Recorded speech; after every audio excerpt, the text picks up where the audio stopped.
Sahabat Pijar TV, terima kasih sudah klik video YouTube ini. Kiranya kebenaran firman yang saudara dapatkan menerangi kehidupan saudara. Untuk mudah menyaksikan video-video lainnya dan mendapatkan update dengan cepat, klik subscribe. Jangan lupa, berkat Tuhan jangan disimpan sendiri.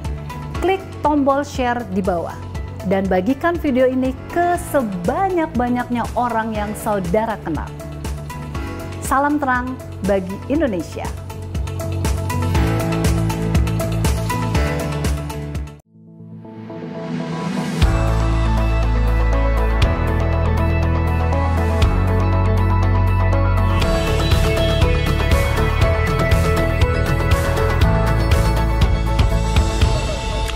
Shalom sahabat pijar. Dalam perkembangan kehidupan kita di zaman ini, berhala bukanlah sesuatu yang berbentuk patung, atau pohon, atau benda-benda tertentu yang dikultuskan. Tetapi apapun bisa menjadi berhala loh. Jika kita membaca Alkitab di dalam Perjanjian Lama, kita akan menemukan berhala sebagai salah satu dosa terbesar bangsa Israel. Tuhan berkali-kali menegur melalui firman-Nya untuk tidak menyembah dewa lain selain Allah Yahweh. Tetapi bangsa Israel terus-menerus sujud kepada dewa-dewa lain dan meninggalkan Tuhan Allah mereka. Memang di zaman sekarang ini kita tidak melihat ada orang Kristen membuat patung terus menyembahnya. Nggak ada. Tetapi bagaimana jika ternyata berhala pada zaman modern ini tidaklah berupa patung atau benda-benda lain? Kalau mau jujur, pada kenyataannya keberadaan berhala di zaman ini justru lebih banyak bentuknya dibandingkan dengan zamannya orang Israel. Coba kita renungkan pernyataan ada orang yang mengatakan begini, apa yang kamu cari dan kejar di dalam hidup menunjukkan Tuhan yang kamu sembah di dalam hidupmu.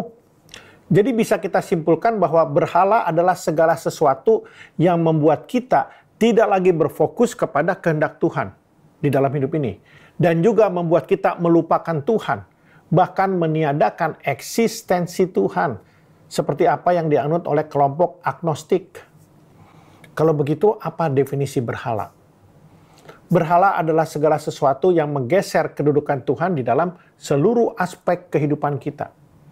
Ketika kedudukan Tuhan sudah digeser, maka Tuhan tidak lagi menjadi prioritas utama dalam kehidupan ini. Apapun bisa menggeser posisi Tuhan dalam kehidupan ini loh. Yang berarti apapun bisa menjadi berhala di dalam kehidupan kita.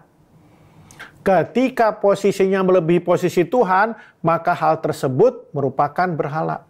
Kita perlu ingat bahwa Allah yang kita sembah adalah Allah yang cemburu.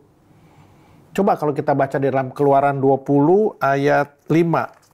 Jangan sujud menyembah kepadanya atau beribadah kepadanya, sebab aku Tuhan Allahmu adalah Allah yang cemburu, yang membalaskan kesalahan bapa kepada anak-anaknya, kepada keturunan yang ketiga dan keempat dari orang-orang yang membenci aku. Allah selalu ingin menjadi nomor satu di dalam kehidupan kita. Dia adalah Allah pencipta, sehingga dia layak untuk mendapatkan prioritas utama dalam seluruh aspek kehidupan kita. Kalau begitu, apa kira-kira yang bisa menjadi berhala di dalam kehidupan modern ini? Nah, kalau kita baca di dalam firman Tuhan yang tertulis di Lukas 14 ayat 26, saya ambil terjemahan firman Allah yang hidup ya. Setiap orang yang ingin menjadi pengikutku harus mengasihi aku lebih daripada ia mengasihi bapaknya, ibunya, istrinya, anak-anaknya, dan saudara-saudaranya, bahkan lebih daripada nyawanya sendiri. Kalau tidak, ia tidak dapat menjadi muridku. Apa pesan dari ayat ini? Ayat ini memberitahu kita bahwa kalau kita memprioritaskan hal lain selain Tuhan dalam hidup ini, kita tidak layak menjadi murid Kristus. Tuhan tidak tertarik untuk menjadi nomor 2 di dalam hidup saudara. Memang keluarga merupakan sebuah berkat dari Tuhan yang sangat baik. Tetapi jika keluarga yang telah diberikan oleh Tuhan tersebut merenggut hati saudara dari Tuhan Sang Pemberi, maka keluarga saudara telah menjadi berhala atas hidup saudara. Di zaman sekarang ini, ya, yang sudah semakin canggih, ada banyak hal yang bisa menggeser posisi Tuhan di dalam kehidupan kita. Tidak hanya bapak, ibu, anak, saudara, ataupun diri sendiri, tapi juga kekayaan, pekerjaan, pengetahuan, teknologi, bahkan pelayanan pun bisa menggeserkan posisi Tuhan loh. Ketika hal-hal ini lebih diprioritaskan dibandingkan Tuhan, maka inilah yang menjadi berhala masa kini. Ketika kasih kita lebih besar kepada hal-hal tersebut dibandingkan dengan kasih kita kepada Tuhan, maka itu menjadi berhala. Ketika kasih kita kepada anak lebih besar daripada kasih kita kepada Tuhan, maka anak menjadi berhala dalam kehidupan kita. Kita lebih memilih untuk menuruti apa yang anak inginkan, padahal apa yang diinginkan oleh anak mungkin bertentangan dengan kehendak Tuhan. Dalam hal ini berarti keinginan anak lebih diprioritaskan daripada menuruti kehendak Tuhan. Pengetahuan juga bisa menjadi berhala ketika seseorang menaruh posisi pengetahuan di atas kebenaran. Sehingga dia lebih mempercayai pengetahuan daripada Tuhan. Yang menjadi dasar imannya bukan lagi kepercayaan kepada Tuhan, tetapi apa yang bisa masuk ke dalam logikanya. Itulah yang menjadi dasar imannya. Jadi dari sini kita bisa melihat bahwa berhala masa kini bukan lagi sesuatu yang dianggap sakral, yang dipuja atau disembah dengan ritual tertentu. Bukan. Tanpa ritual pun ada banyak hal yang bisa menjadi berhala di dalam kehidupan ini. Misalnya apa? Hobi. Hobi bisa membuat seseorang tidak punya waktu dengan keluarga. Ini juga merupakan salah satu contoh berhala yang ada di dalam kehidupan zaman ini. Memprioritaskan Tuhan sebagai yang pertama dan terutama dalam kehidupan ini haruslah dimulai dari apa? Memiliki sikap yang benar di hadapan Tuhan.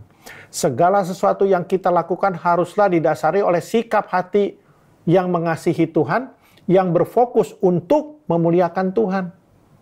Jadi ketika kita bekerja, ketika kita melayani, ketika kita melakukan hobi, bahkan dalam hubungan kita dengan sesama, haruslah didasari dengan sikap hati yang benar. Motivasi untuk memuliakan Tuhan. Kalau kita berfokus untuk memuaskan keinginan atau kepuasan diri, maka posisi Tuhan bukan lagi menjadi yang utama dan terutama.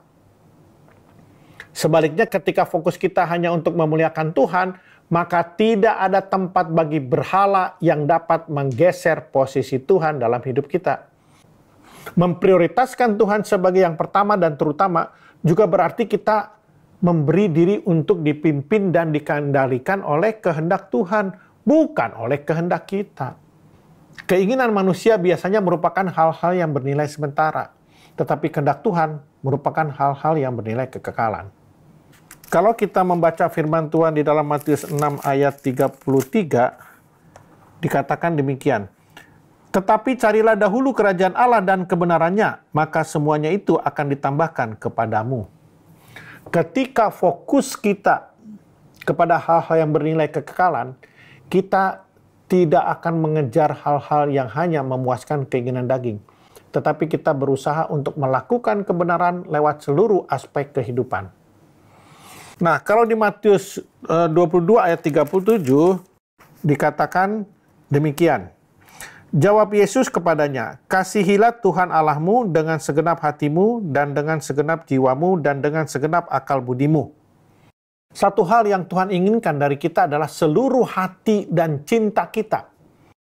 Satu-satunya cara untuk mewujudkan adalah dengan memiliki hubungan cinta kasih dengan Tuhan sebagaimana cinta kasih antara anak dengan Bapa. Saudara terkasih, kita adalah terang bagi Indonesia. Oleh karenanya, jaga terangmu. Tuhan Yesus memberkati.